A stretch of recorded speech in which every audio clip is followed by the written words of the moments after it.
Good morning all of you. Last lecture जो अपन ने chemistry का पढ़ा था उसमें मैंने आपको ये बताया था कि मोलरिटी, मोललिटी, मोल फ्रैक्शन, ये सारी चीजें जो है कॉन्सेंट्रेशन ऑफ सॉल्यूशन निकालने के तरीके होते हैं और आपने वो अच्छे तरीके से देख लिए होंगे। मैं आपको बता दूं कि आज जो हमारा लेक्चर बनने वाला है वो मोल कॉन्सेप्ट का लास्ट लेक्चर होगा और नेक्स्ट टाइम से अपन एटॉमिक स्ट्रक्चर के बारे में स्टार्ट करने वाले हैं। तो मैं आपसे बोल रहा हूं कि भाई अगर आपने मोल कॉन्सेप्ट नहीं पढ़ा है तो उसको अच्छी तरह से पढ़ने आप, क्योंकि mole concept is very very very very important chapter in the chemistry.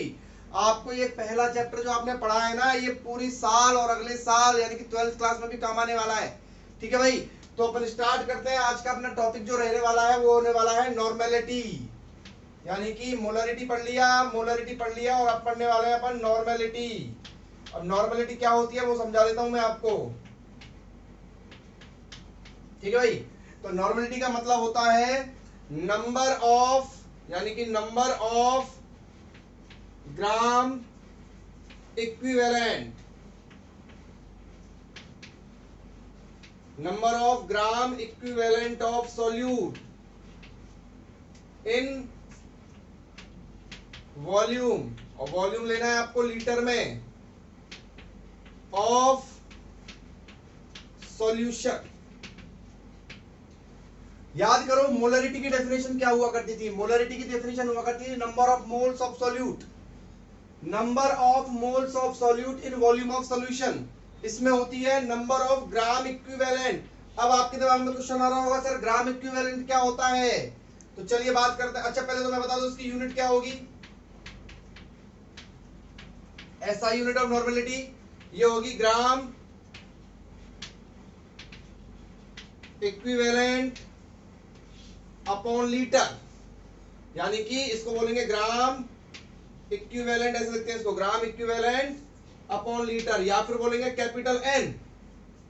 क्या बोलेंगे? Capital N. जैसे मोलरिटी के लिए कैपिटल एम, मोलरिटी के लिए स्मॉल एम, उसी तरीके से कैपिटल एन। तो अब आपके दिमाग में तीसरा क्वेश्चन ये बनेगा कि सर ग्राम इक्विवेलेंट होता क्या है, नंबर ऑफ ग्राम इक्विवेलेंट क्या होता है, नंबर ऑफ ग्राम इक्विवेलेंट,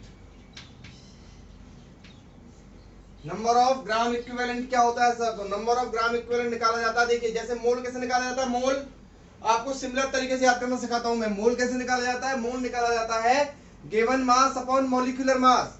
ये निकाला जाता है गिवन मास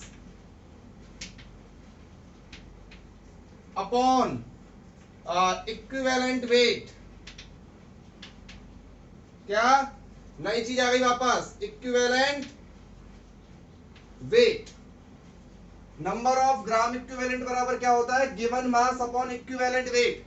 अब तीसरा क्वेश्चन कि सर ये इक्विवेलेंट वेट क्या होता है, इक्विवेलेंट वेट, तो इक्विवेलेंट वेट बराबर होता है molecular mass, molecular mass upon x. क्या होता है, मॉलिक्यूलर मास अपॉन एक्स, और एक्स यहां पर जो होगा वो होगा valency factor.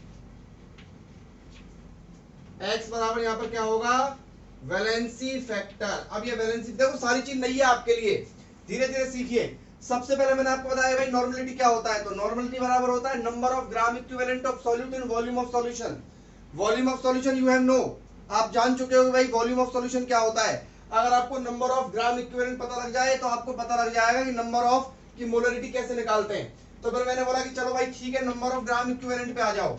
Number of gram equivalent क्या होता है, given mass upon equivalent wait. Sir given mass तक तो ठीक है, उसके बाद इक्विवेलेंट वेट पे आ जाओ। अब इक्विवेलेंट वेट मैंने आपको बता दिया क्या होता है, molecular mass. Sir molecular mass तो ठीक है, अब एक्स पे आ जाओ। एक्स क्या है, वैलेंसी फैक्टर। तो अगला क्वेश्चन हमारा क्या बन रहा है कि सर वैलेंसी फैक्टर क्या होता है। तो चलिए मैं आपको समझा रहा हूं वैलेंसी फैक्टर क्या होता है। वैलेंसी फैक्टर एक्स, ठीक है, ये क्या होता है जिसकी वजह से अपन को इक्विवेलेंट वेट निकाला जाएगा। तो देखिए अगर मान लो सबसे पहले मैं एग्जांपल लेता हूं, कोई भी एसिड है, तो एसिड के अंदर जो एक्स होता है वो होती है उसकी बेसिसिटी। अब आपके दिमाग में फिर क्वेश्चन कि सर ये बेसिसिटी क्या होती है। अब यहां से सारे क्वेश्चन खत्म हो जाएंगे आपके। जैसे मैं एग्जांपल ले लेता हूं, एग्जांपल के तौर पर अपन लेते हैं H2SO4। क्लियर, तो H2SO4 जो है ये कितने H प्लस देगा, ये देगा 2H प्लस। कितने H प्लस देगा? 2H प्लस देगा। तो ये 2H प्लस इसकी बेसिसिटी है, यानी कि इसकी बेसिसिटी हो गई 2। तो इसके लिए x की वैल्यू कितनी हो गई? इसके लिए x की वैल्यू हो गई 2। यानी कि आप सीधा सीधा समझ जाइए, बेसिसिटी का मतलब होता है H प्लस। इन सारी चीजों को नोट कर लेना आप अच्छे तरीके से, बहुत काम की चीजें हैं।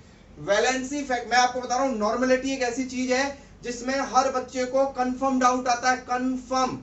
अब पूरी साल में बच्चा 2 से 4 बार इसको भूल भी जाता है, क्लियर, पढ़ भी लेता है। तो आप ऐसी गलती मत करना। और एग्जांपल देता हूं मैं आपको, जैसे HCl है, HCl के लिए मैं बात करूं तो H प्लस, एक H प्लस दे रहा है, तो इसकी बेसिसिटी हो गई 1। इसको एसिडिटी नहीं बोलते हैं, इसको बोलते हैं बेसिसिटी, क्लियर। और देखिए आपके पास आ गया HNO3, तो HNO3 में कितने H प्लस दे रहा है? एक H प्लस दे रहा है, तो बेसिसिटी 1 हो गई। एक IIT का क्वेश्चन ले रहा हूं मैं, ध्यान से सुनना, बहुत इंपॉर्टेंट क्वेश्चन है, ठीक है। Find basicity, find basicity. और पहला क्वेश्चन, मतलब ये 3 ऑप्शन थे, अब क्वेश्चन मेरे को परफेक्टली याद नहीं है, बट उसमें 3 थे। एक तो था H3PO4, एक था H3PO3 और एक था H3PO2, ठीक है भाई। ये 3 थे और इन तीनों में आपको बेसिसिटी चेक करनी है। चलिए मैं ये मिटा देता हूं, ये आपने नोट कर लिया होगा, ठीक है। तो एसिड के लिए अभी सारे एसिड है, पहले की बात करता हूं फर्स्ट की। तो देखिए क्या होता है, अब आपके हिसाब से क्या लग रहा है कि सर ये आपने 10th क्लास में कितना ही पढ़ा है, आपके हिसाब से लग रहा है कि भाई ये 3H प्लस दे रहा है, ये भी 3H प्लस दे रहा है, ये भी 3H प्लस दे रहा है, बट ये 3H प्लस नहीं दे रहा है। अब मैं आपको समझाऊं कैसे। अगर मैं इसकी स्ट्रक्चर बनाऊंगा H3, बहुत, ये मान लो कि पूरी केमिस्ट्री का सबसे बेस्ट एग्जांपल है ये बेसिसिटी का। अगर आप कहीं किसी को भी अटकाना चाह रहे हैं ना भाई, कि चलो भाई बेसिसिटी निकालना था, चल इसकी निकाल के बता, तो देखिए H3PO4, तो ये फास्फोरस लीजिए, फास्फोरस की वैलेंसी होती है 5, एक फास्फोरस से ऑक्सीजन को डबल बॉन्ड से जोड़ दीजिए, बाकी का 3 को ऐसे। हर बार आपको तीनों स्ट्रक्चर में ये करना है, एक H यहां लग जाएगा, एक H यहां लग जाएगा, एक H यहां लग जाएगा और एक H यहां लग जाएगा। अच्छा 3 ही H है, तो ऐसे लग जाएंगे तीनों H, क्लियर। उससे जोड़ेगा नहीं तो कंप्लीट हो गई इसकी वैलेंसी, तो क्लियर। अब यहां से एक H इससे निकला, एक H इससे निकला और एक H इससे निकला, कितने H प्लस निकले? यहाँ पर 3H प्लस निकले। तो इसके लिए वैलेंसी फैक्टर कितना हो गया? 3, यानी कि इसकी बेसिसिटी कितनी हो गई? 3 हो गई। अब दूसरा एग्जांपल लेता हूं, दूसरा एग्जांपल है फास्फोरस के साथ, दूसरा एग्जांपल है H3PO3, क्लियर। ये जोड़ दिया, एक ये और एक ये। अब इसमें से एक हाइड्रोजन यहां लगेगा, बाकी के 2 हाइड्रोजन यहां लगेंगे। तो मैं आपको बता दूं कि यहां से ये बॉन्ड इतना स्ट्रांग होता है कि हाइड्रोजन बाहर नहीं निकल पाएगा, क्लियर है। यहां से कितने हाइड्रोजन बाहर निकलेंगे? केवल 2 हाइड्रोजन बाहर निकलेंगे। तो कितने H प्लस दे पाएगा ये? 2H प्लस दे पाएगा। तो इसके लिए वैलेंसी फैक्टर कितना हो जाएगा? 2। तो बहुत याद रखने वाली और बहुत इंपॉर्टेंट चीज पढ़ा रहा हूं मैं आपको आज। तीसरा एग्जांपल है H3PO2, तो बनाइए structure, P double bond O, एक ऑक्सीजन जुड़ेगा केवल, बाकी का इधर क्या जुड़ेगा? हाइड्रोजन, और इधर भी हाइड्रोजन, और एक हाइड्रोजन जुड़ेगा इससे। तो बताइए कितने हाइड्रोजन निकल पाएंगे इसमें से? ओनली एक H प्लस निकल पाएगा। तो इसके लिए जो वैलेंसी फैक्टर है वो कितना हो जाएगा? 1 हो जाएगा, क्योंकि इसमें से कितने H प्लस निकलेंगे? केवल ओनली 1 H प्लस ही इसमें से रिमूव होगा। तो इस तरीके से मैं आपको बता सकता हूं कि आप वैलेंसी फैक्टर निकाल सकते हैं किसी भी एसिड की बेसिसिटी चेक करके। तो वापस अपन आते हैं उस पे, एक्स फैक्टर पे, भाई जो है वैलेंसी फैक्टर कैसे निकाला जाता है। वैलेंसी फैक्टर वापस लिख देता हूं मैं हेडिंग, ठीक है, एक्स। तो मैं पहली चीज बता रहा था कि अगर कोई एसिड है, कोई एसिड है, तो एसिड में जो एक्स होगा वो उसकी क्या होगी? बेसिसिटी होगी, ठीक है। यानी कि बेसिसिटी का मतलब आप वापस समझ गए क्या होगा? H प्लस, ठीक है। दूसरा ले लेता हूं मैं बेस। अब बेस का एग्जांपल ले लेते हैं। अगर कोई बेस हुआ तो बेस में जो X होगा वो उसकी क्या होगी? एसिडिटी होगी। और एसिडिटी का मतलब क्या होगा? अब आप समझ गए होंगे, OH माइनस, यानी कि कोई भी बेस जितने OH माइनस दे सकता है वो उसमें उतने ही बेस जो है उसकी एसिडिटी हो जाएगी। एग्जांपल के तौर पर अपन ले लें तो जैसे एल्युमिनियम OH का होल थ्राइस, तो यहां पर जो फैक्टर होगा वो कितना होगा? 3 होगा, क्योंकि कितने OH माइनस दे पाएगा ये? 3 OH माइनस दे पाएगा। और देख लेते हैं NaOH, कितने OH माइनस दे पाएगा? ओनली 1 OH माइनस दे पाएगा, तो वैलेंसी फैक्टर 1 हो जाएगा। ठीक है, इसी तरीके से तीसरा एग्जांपल अगर मैं लूं तो तीसरा एग्जांपल होगा अपने सॉल्ट का। तो सॉल्ट वाला केस थोड़ा ध्यान से समझिएगा। सॉल्ट वाले केस में क्या होता है, सॉल्ट वाले केस में होगा टोटल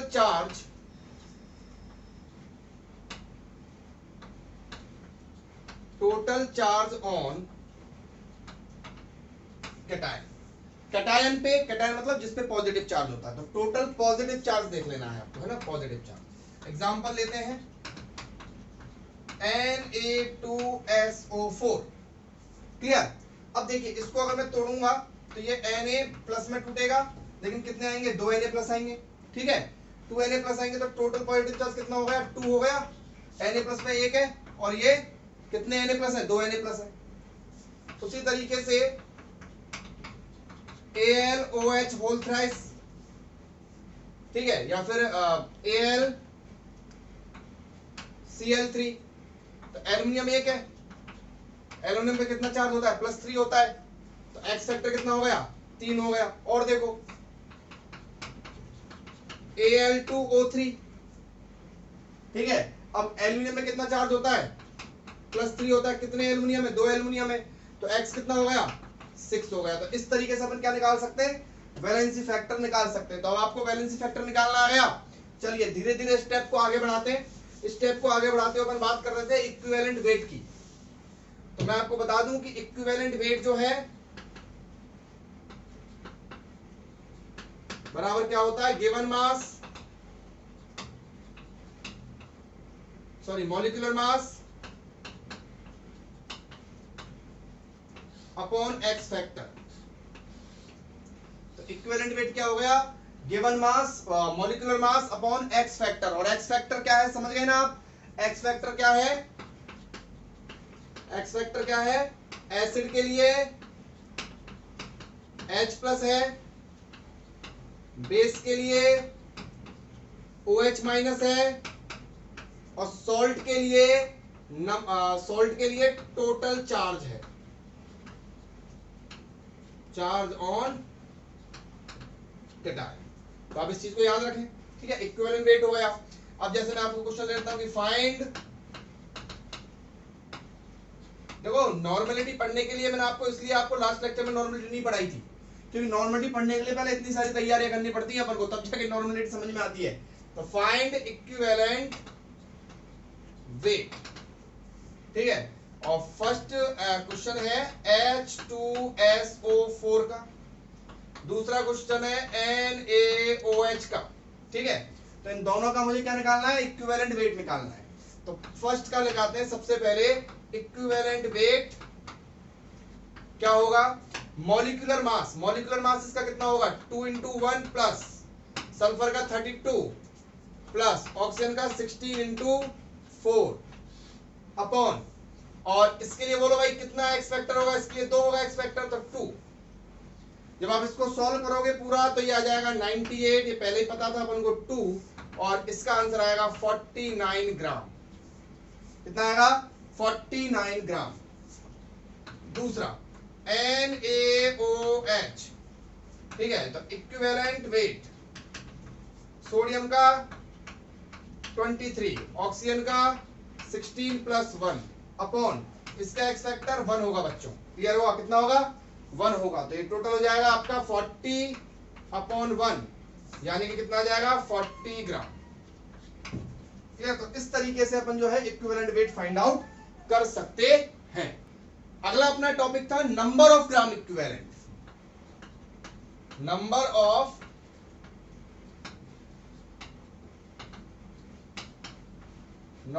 ग्राम इक्विवेलेंट। और नंबर ऑफ ग्राम इक्विवेलेंट जो है उसका क्या आया था फॉर्मूला, मैंने आपको भी बताया था कि गिवन मास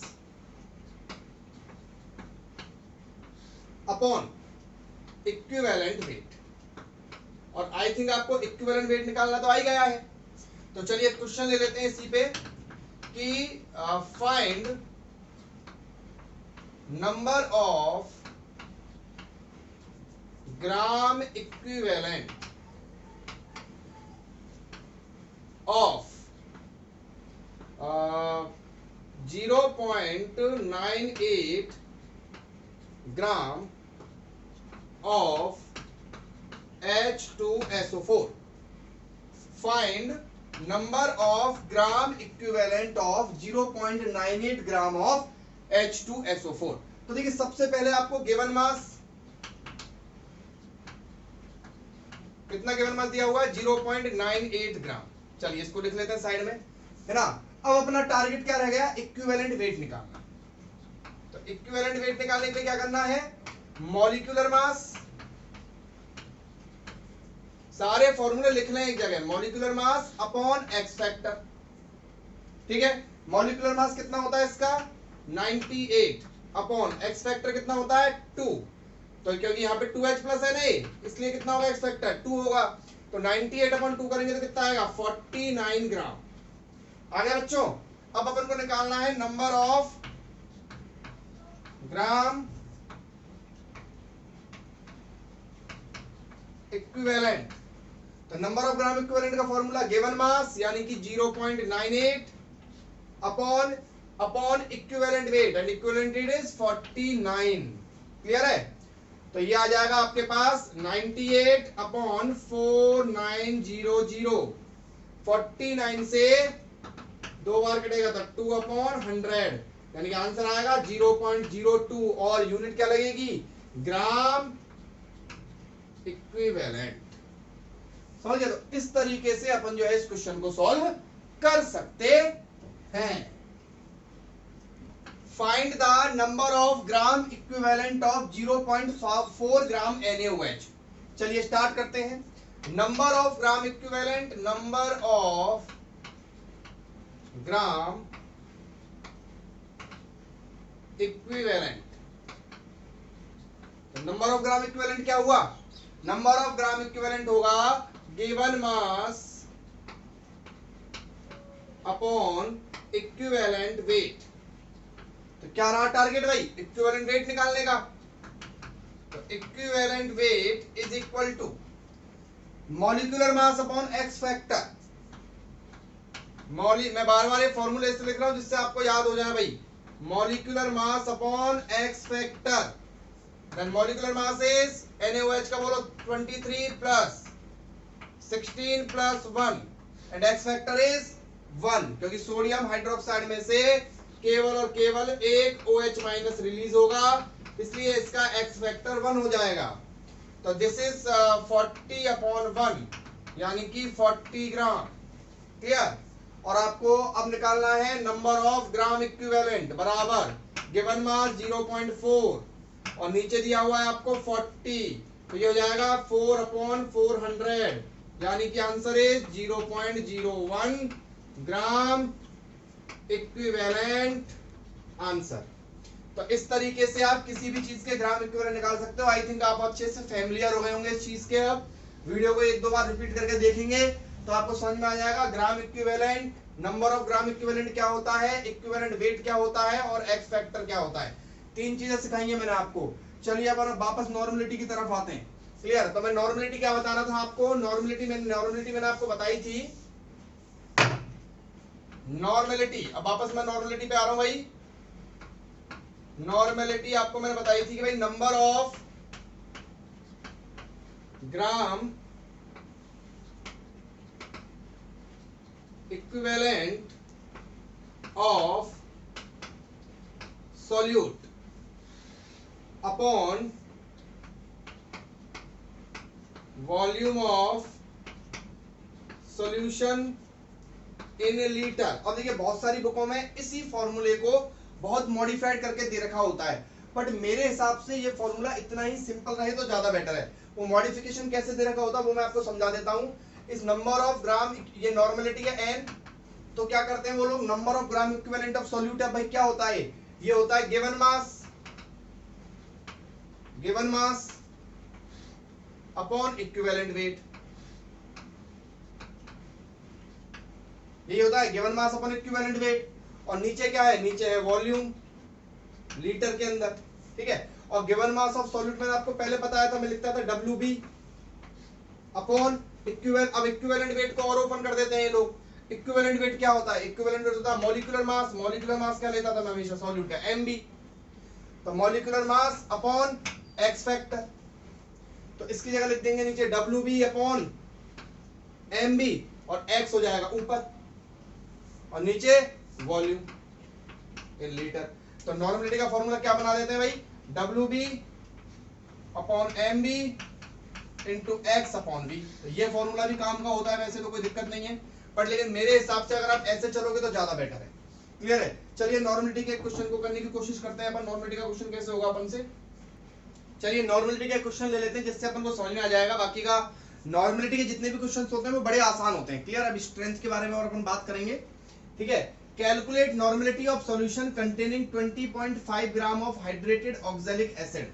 तो देखिए हाइड्रेटेड ऑक्सैलिक एसिड का मतलब होता है H2O मिलाया हुआ है उसके अंदर, और इसका मॉलिक्यूलर मास भी आपको 126 ग्राम दे रखा है 1000 ml सॉल्यूशन के अंदर। चलिए तो नॉर्मलिटी निकालनी है, तो वी नो दैट कि भाई नॉर्मलिटी क्या होती है। सबसे पहले मैं आराम से आपको एक फॉर्मूले से समझाऊंगा। नॉर्मलिटी क्या होती है, नंबर ऑफ ग्राम इक्विवेलेंट। एक एक फॉर्मूले के साथ समझिए, कोई जल्दीबाजी करने की जरूरत नहीं है, आराम से समझिए पहले। फिर उसके बाद वॉल्यूम ऑफ सॉल्यूशन।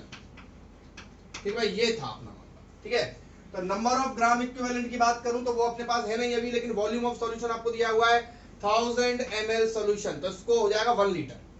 क्लियर है? चलिए उसके बाद निकाल लेता हूं मैं number of gram equivalent. Number of gram, आपको जैसे सोचना है वैसे बता रहा हूं मैं आपको। Number of gram equivalent, number of gram equivalent क्या होता है, given mass upon equivalent wait. तो सब लगे हाथ इक्विवेलेंट वेट ही निकाल लेते हैं। Equivalent weight is equal to, बोलो। अब देखिए ऑक्सैलिक एसिड का फॉर्मूला बताऊं मैं आपको क्या होता है, मैंने पहले बताया हुआ है, COOH का होल ट्वाइस डॉट 2H2O, ये होता है फॉर्मूला। क्लियर? तो कितने H प्लस देगा, 2H प्लस देगा, 2H प्लस देगा, तो वैलेंसी फैक्टर कितना, 2। तो इसका वैलेंसी फैक्टर कितना हो जाएगा, यहाँ पर 2 हो जाएगा। इक्विवेलेंट वेट क्या हो जाएगा, molecular mass upon valency factor x। Molecular mass 126 दिया हुआ है, वैलेंसी फैक्टर 2 हो गया, ये आया 63 ग्राम। क्लियर है? चलिए नंबर ऑफ ग्राम इक्विवेलेंट पे आते हैं। कितना number of gram equivalent, given mass कितना है 20.5 अपॉन इक्विवेलेंट वेट कितना 63। जब आप इसको सॉल्व करोगे तो ये निकल के आ रहा है 0.32। कितना निकल के आ रहा है, 0.32 ग्राम इक्विवेलेंट। ठीक है बच्चों, अब जीरो अब वहां रखिए, तो देखिए यहां पर रखेंगे कितना हो जाएगा 0.32 अपॉन, अब ये तो 1 है तो आंसर भी कितना आया 0.32n। तो इस तरीके से नॉर्मलिटी के क्वेश्चन अपन सॉल्व कर लेंगे।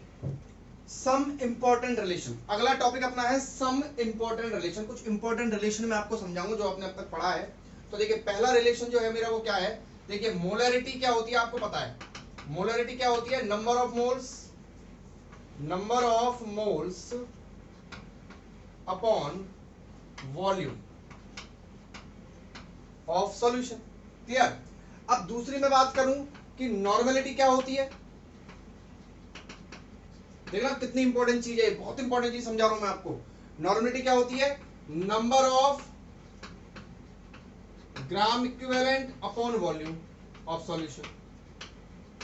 क्लियर है? अब देखो नंबर ऑफ मोल्स क्या होता है, WB अपॉन MB। ठीक है, और अगर इस वॉल्यूम को मैं मिलीलीटर में लूं तो इंटू 1000 अपॉन वॉल्यूम इन मिलीलीटर हो गया। अच्छा नॉर्मलिटी की बात, ये तो हो गया मोलरिटी के बारे में, यानी कि कैपिटल M के बारे में। और अगर मैं नॉर्मलिटी की बात करूं तो नॉर्मलिटी क्या हो जाएगी, देखना नंबर ऑफ ग्राम इक्विवेलेंट क्या होता है, अभी मैंने आपको बताया था WB अपॉन MB।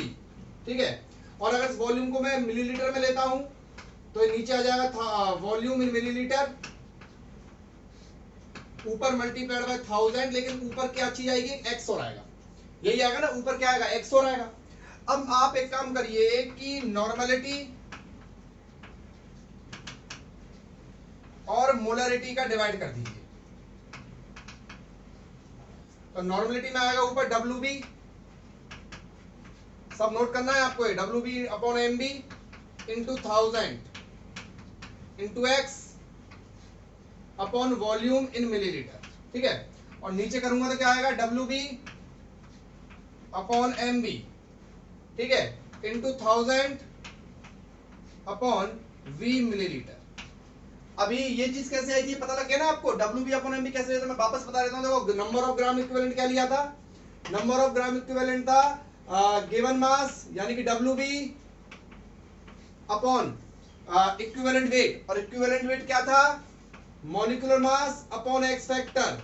तो ये एक्स फैक्टर कहां गया था, ऊपर आ गया था, तो क्या हो गया था डब्ल्यू बी इंटू एक्स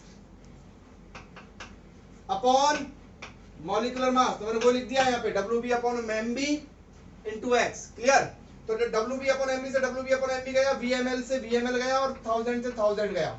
यहां पर केवल क्या बच रहा है, एक्स बच रहा है। तो यानी कि नॉर्मलिटी और मोलरिटी बराबर क्या हो गया, एक्स हो गया। यानी कि नॉर्मलिटी बराबर क्या हो गया, बराबर क्या हो गया, मोलरिटी इंटू एक्स। अब मैं आपसे कह दूं, मान लो मैं आपसे ये कह देता हूं कि क्वेश्चन ले लेता हूं मैं यहां पर एक, कितनी इंपॉर्टेंट चीज मैंने आपको आज समझा दी है कि जिससे आप बहुत बड़े बड़े क्वेश्चन चुटकियों में सॉल्व कर लोगे। कैसे कि if molarity of H2SO4 solution is मान लेते हैं 0.3, क्लियर, तो फाइंड नॉर्मलिटी, फाइंड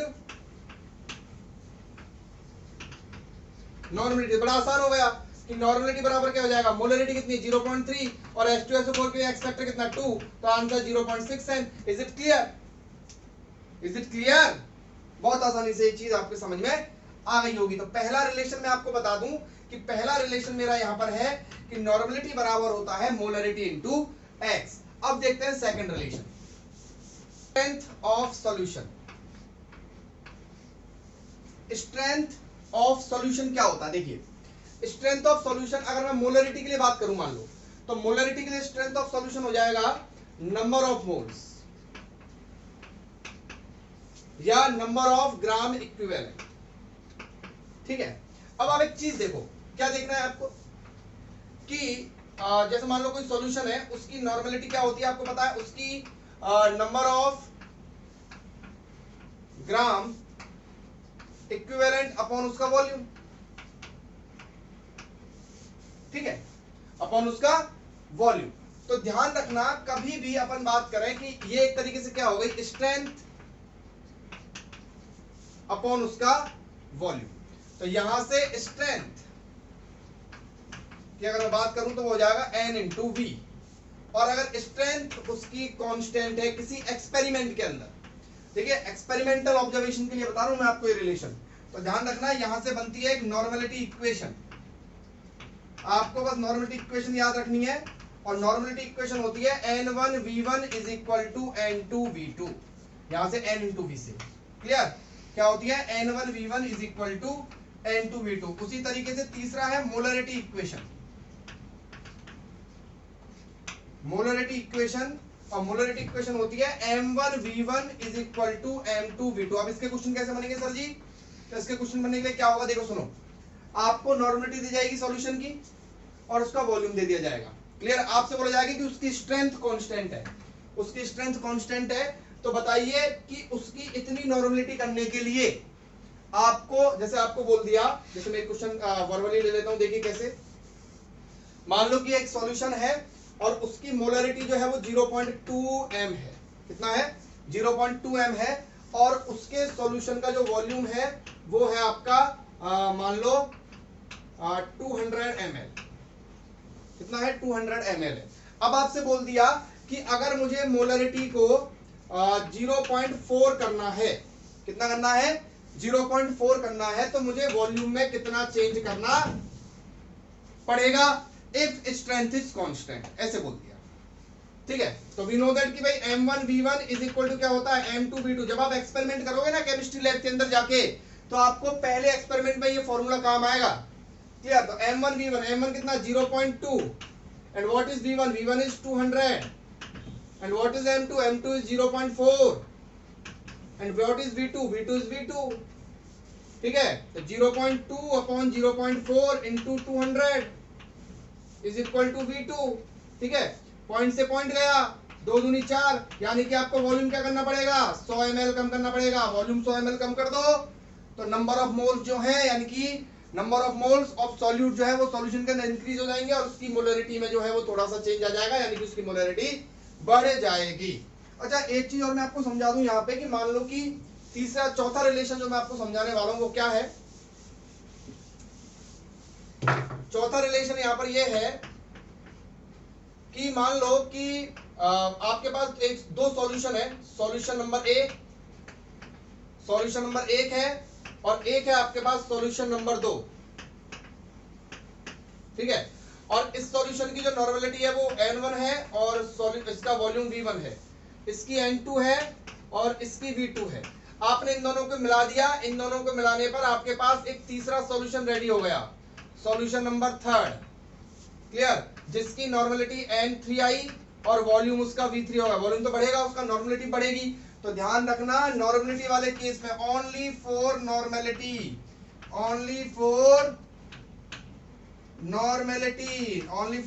क्या होगा बच्चों, n1 v1 plus n2 v2 is equal to हो जाएगा n3 v3। बहुत काम की चीज है बच्चों, बहुत काम की चीज है, क्लियर। आपको बहुत याद आऊंगा मैं जिस दिन आप ये चीज देखोगे ना, आप बोलोगे अरे यार सर ने बता दिया अपन को, बहुत अच्छा किया। ठीक है, चलिए अगली बात पे आते हैं अपन। नेक्स्ट अब क्वेश्चन लेते हैं अपन एक प्रैक्टिकल से रिलेटेड क्वेश्चन है। ऐसे क्वेश्चन वैसे आपके बोर्ड एग्जाम्स के लिए जरूरी नहीं है, लेकिन प्रैक्टिकल के अंदर ऐसे क्वेश्चन आएंगे, मैं आपको बता देता हूं। How will you prepare 0.2 m solution from 1 m NaOH solution. ठीक है, तो देखिए किससे बनाना है आपको, इससे बनाना है। तो 0.2 यानी कि m1 आपको कितना रखा है, 0.2 m, और वॉल्यूम जो है वो आपको अपने सफिशिएंट ले लेना है, कितना 1000 ml या फिर 1 लीटर, क्लियर है। और m2 कितना बनाना है आपको, 1 m। तो आपको पता लगाना है कि आप जो है NaOH के इतने मोल के अंदर कितना वॉल्यूम मिलाओगे, उसके हिसाब से सॉल्यूशन बन जाएगा। तो वी नो दैट कि भाई m1 v1 is equal to क्या होता है, m2 v2। m1 कितना 0.2, v1 कितना 1000, m2 कितना 1, v2 कितना निकालना है। तो v2 कितना हो जाएगा 200 ml। तो आंसर क्या आएगा, टेक 200 ml ऑफ NaOH और बाकी का ले लो पानी और उसको घोल दो और बन जाएगा आपका सॉल्यूशन। आपको प्रैक्टिकल में लैब वाले जो सर होंगे वो आपको ये चीज समझाएंगे, आप चिंता मत करिए, क्लियर। तब आपको ये चीज समझ में आएगी कि सर ने हमको क्या चीज पढ़ाई थी। ठीक है भाई, चलिए तो मोलरिटी, नॉर्मेलिटी और मोलरिटी के बारे में किस्सा अपन करते हैं खत्म। और अब एक छोटा सा टॉपिक और बचा हुआ है चैप्टर का, उसको अपन पढ़ते हैं आगे। टॉपिक है अपना लिमिटिंग एंड एक्सेस रिएजेंट। ये थ्योरी का टॉपिक है छोटा सा, और कभी कभार क्या होता है एग्जाम के अंदर, नीट वीट के एग्जाम के अंदर क्वेश्चन आ जाता है कि भाई इस रिएक्शन में बताइए कि कौन सा लिमिटिंग रिएजेंट है और कौन सा एक्सेस रिएजेंट है। ये पहचानने के लिए कभी कभार आ जाता है, बाकी का कोई इतना ज्यादा यूज इसका नहीं है। तो देख लीजिए कैसे समझते हैं इसको अपन। जैसे मान लो कि एग्जांपल से ले लेता हूं मैं आपको, N2 plus 3H2 gives 2NS3। अब आपको पता है आपने स्टोइकियोमेट्रिक केमिस्ट्री पढ़ी हुई है। स्टोइकियोमेट्रिक केमिस्ट्री में आपने क्या पढ़ा है कि इसका अगर मैं 1 मोल लेता हूं तो इसके मुझे कितने मोल लेने पड़ेंगे, 3 मोल लेने पड़ेंगे, तब जाके इसके कितने मोल बनेंगे, 2 मोल बनेंगे, ये बनेगा। अब मान लो कि आपको गिवन क्या है, देखिए आपको गिवन है इसके है 4 मोल,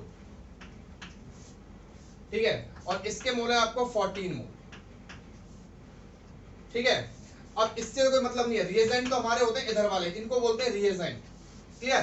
तो 4 मोल और इसके 14 मोल है, ठीक है। अब अपन क्या करते हैं कि भाई हमको पता है कि इसके रिक्वायरमेंट कितनी है, रिक्वायरमेंट है इसका हमको 1 मोल चाहिए, तो इसके कितने मोल चाहिए, 3 मोल चाहिए।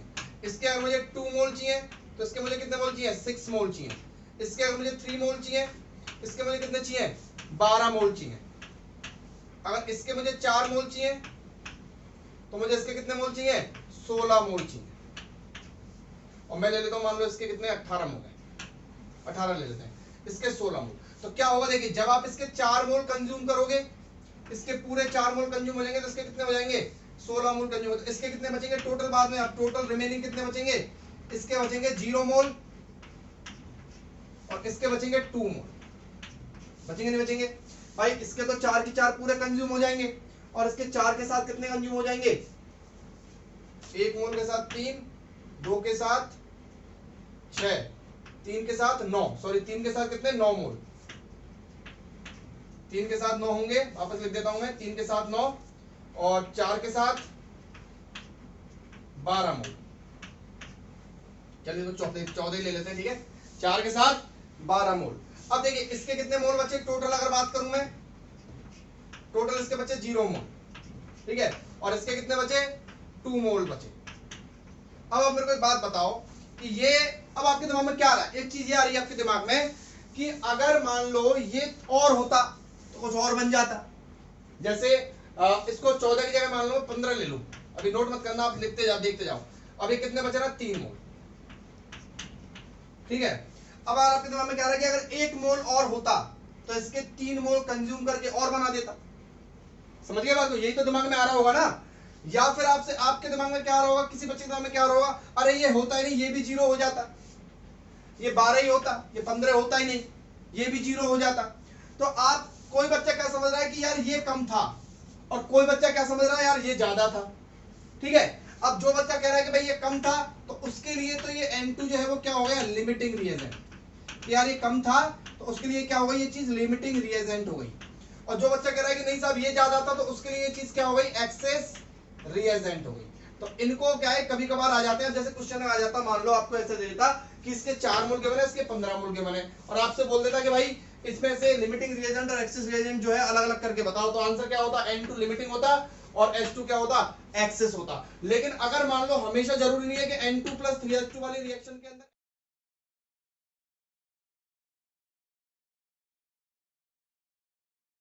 होगा। मान लो ऐसे दे दिया जाता, ये 4 मोल दे दिया है और ये 6 मोल दे दिया है, ठीक है भाई, तो इसका 1 मोल तो इसके 3 मोल, इसके 2 मोल तो इसके 6 मोल, इसके पूरे 2 मोल यूज हो जाएंगे और इसके 6 मोल यूज हो जाएंगे। अब रिमेनिंग कितना बचा, ये बचा 2 मोल बचा, और ये कितना बचा 0 मोल बचा। तो बोलो क्या हुआ, अब की बार लिमिटिंग कौन हुआ, अब की बार लिमिटिंग ये हुआ, और अब की बार एक्सेस ये हुआ। तो इस तरीके से अपन लिमिटिंग और एक्सेस रिएजेंट जो है वो पहचान सकते हैं, बाकी का इतना कोई ज्यादा इंपॉर्टेंस इसका नहीं है। मोलरिटी, मोलरिटी, नॉर्मलिटी तीनों को बहुत अच्छे से पढ़ लेना, फ्रैक्शन पढ़ लेना। 12th क्लास में जब आप पहुंचोगे तो आपको इन चीजों की बहुत अच्छी तरीके से यूज करना आना चाहिए, अदरवाइज ये चैप्टर आपका रह गया तो अब ये मान के चलिए कि आपको फिर कुछ पकड़ में नहीं आएगा, 12th क्लास की केमिस्ट्री आपको टफ लगने लगेगी।